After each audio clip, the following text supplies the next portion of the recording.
यदि प्रेम प्रकट हृदय में हो जाए तो स्वयं ऐसी स्थिति हो जाती है। पर प्रेम प्रकाशित होने के लिए कहीं भी अपनापन नहीं रह जाना चाहिए, यही साधना है।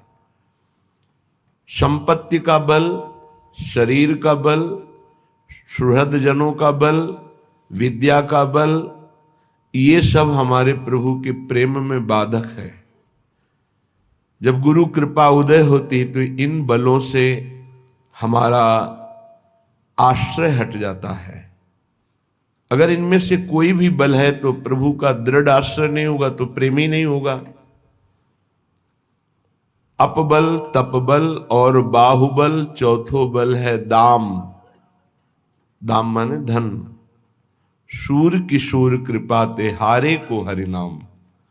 जो इन बलों से अपनापन हटा ले वही नाम जापक भगवत प्रेम का अधिकारी होता है। तो स्वयं अनंत ब्रह्मांडों के स्वामी होकर अपने ब्रह्मांड पति का भाव छोड़कर हमारी प्रियाजू की अधीनता स्वीकार किए हुए हैं। ये कोई आश्चर्य की बात नहीं है। ये तो अनंत ब्रह्मांडों का स्वामित्व भूलकर अपने भक्त के चरण चापते पाए गए, भक्त की लंगोटी धोते पाए गए, भक्त का रथ हाँकते पाए गए। ये ऐसे प्रेमी हैं। फिर प्रियाजू तो साक्षात लालजू के ही हृदय का मूर्तिमान प्रेम है। तो यहां भाव यह आता है कि जब आपको प्रेम प्राप्ति की लालसा रसिकों के संग से प्रकट होगी तो किंचिन मात्र कहीं अहम नहीं रह जाएगा, अपनापन नहीं रह जाएगा। संपूर्ण अहम और अपनापन, अहम का तात्पर्य होता है अहंकार। मैं विद्वान, मैं धनवान, मैं कुलवान, मैं रूपवान, मैं ज्ञानी, मैं ये जो मैं ये प्रियाजू के चरणों में अर्पित हो जाए तो प्रेम का प्रकाश हो जाए। प्रेम प्रकाश जहां हमारी प्यारी जो चरण पधराती लालजू मानो अरविंदाक्ष कमल नयन, मानो अपने नेत्र रूपी कमलों के वहां पावड़े बिछा देते हैं। जैसे भरत जी से वशिष्ठ जी आदि महापुरुषों ने कहा कि तुम्हारे चरणों में छाले पड़ गए हैं, थोड़ी देर के लिए रथ पर सवार हो जाइए, आपको बहुत पीड़ा हो रही है। तो भरत जी ने कहा जहां हमारे स्वामी सियाराम के चरण पड़े हैं वहां हम घोड़े की सवारी करके या रथ पे बैठ के जाए, यही हमारी दास्ता है। हम ऐसे ही हैं। उचित तो यह है कि सिर भर जाऊं उचित असमोरा, सब ते सेवक धर्म कठोरा। जहां हमारे स्वामी के चरण पड़े हैं वहां मैं सिर के बल जाऊं। श्रीधाम वृंदावन प्रिया प्रीतम का निज महल, जितनी दैन्यता आपके हृदय में होगी उतना ही अधिक आप यहां से पुण्य, नाम बल, भक्ति बल, कृपा बल ये प्राप्त करके जाएंगे।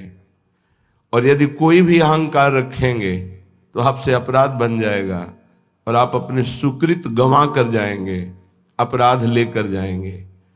इसलिए प्रभु स्वयं आचरण करके दिखा रहे हैं, वो आचार्य हैं। धन संपत्ति वैभव अखिल कोटि ब्रह्मांड पति का भाव त्याग कर हमारी प्रियाजू की अधीनता स्वीकार किए हुए हैं। जहां स्वामिनी जू के चरण पड़ते हैं वहां अपने नेत्र कमल के पावड़े बिछा देते हैं। जहां जहां चरण धरत सुकुमारी, सो मग दृग अंचलन सवारो।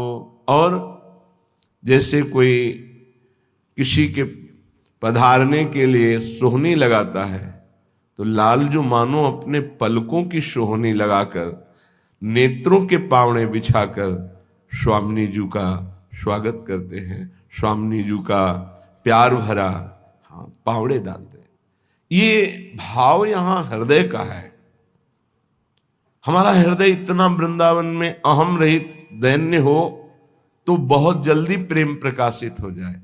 वृंदावन इह विधि बसे तजिके सब अभिमान, तृणते नीचो आपको सोई जाने।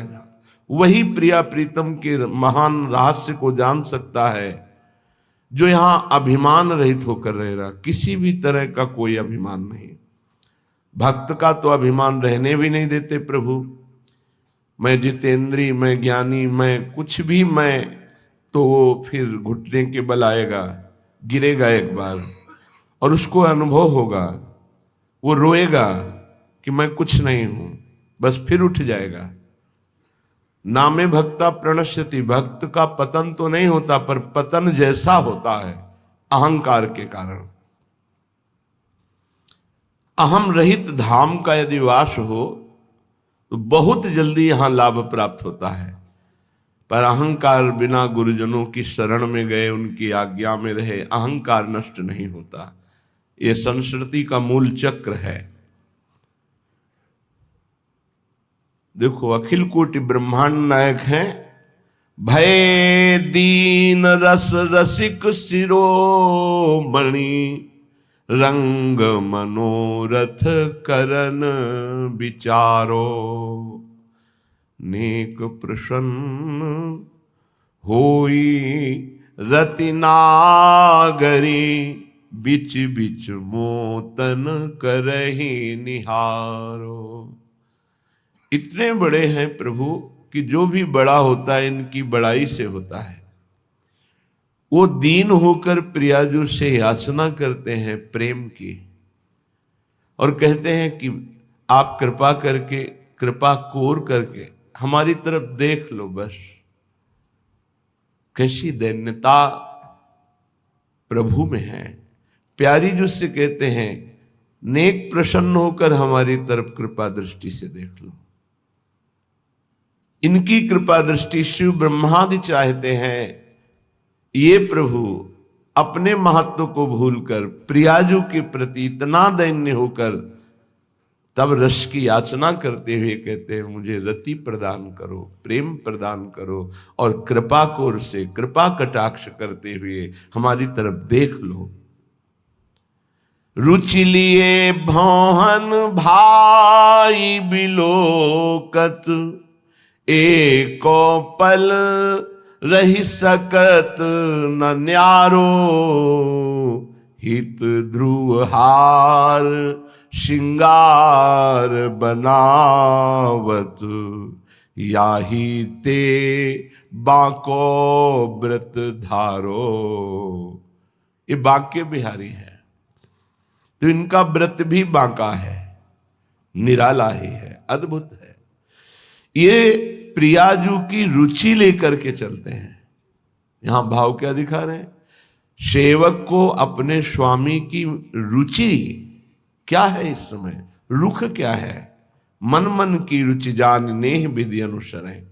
इतनी बड़ी सामर्थ्य होती है। अन्य सिद्धियों का त्यागी जो महान भगवत अनुरागी है, वो अपने इष्ट देव की मन की बात जानकर उसके अनुसार सेवा करता है। यही लालजू आचरण करके दिखा रहे हैं। प्रियाजू के भावों की तरफ देखते रहते हैं, उनके इशारे और उनकी रुचि के अनुसार चलते हैं और अपने कर कमल से स्वयं श्रृंगार सेवा करते हैं। और ये इनके परम सुख का स्वरूप है। जब सखियां मना कर देती हैं कि ये हमारी सेवा है, तो सखियों की चरण वंदना करते हैं कि आपको तो नित्य प्रियाजू की सेवा प्राप्त होती है, आप कृपा करके आज मुझे प्रदान कीजिए। वही सेवा, वही नाम, वही धाम, वही प्रियाजू आचार्य कृपा से अपने को प्राप्त हुई है। वही राधा नाम, वही हमारी लाडली जू, वही हमारा वृंदावन धाम, और वही सेवा पद्धति आचार्य कृपा से अपने जैसे अनाधिकारियों को प्राप्त हो गई है। अब निष्ठापूर्वक नाम रूप लीला धाम का सेवन करें। ये कलिकाल है, इसमें ऐसी आंधी माया की चलती है कि वो जो जिससे हमारा परम कल्याण होना उसको ढक दिया जाता है।